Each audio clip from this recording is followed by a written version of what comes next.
Hello guys, welcome back to this channel. In this today's video, I'm going to show you how to trigger the smithing storm in Grow Garden game on Roblox new smithing update.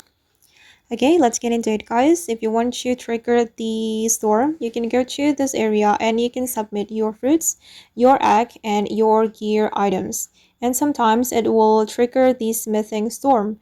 And I recommend you to submit the rare items. For the egg, I'm going to submit my safari egg.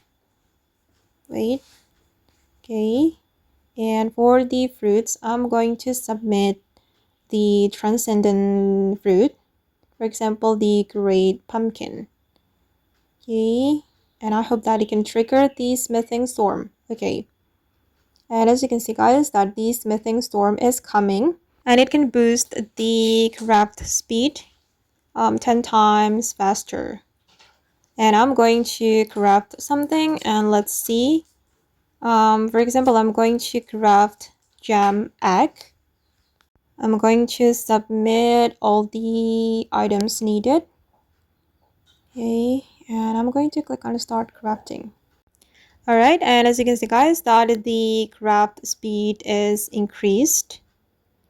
And yeah, that's how you can trigger the smithing storm, which can help you speed up the craft time. I hope this video will be useful for you guys. Thank you so much for watching. And if you found this tutorial useful, don't forget to like, comment, share, and also subscribe to the channel. Bye!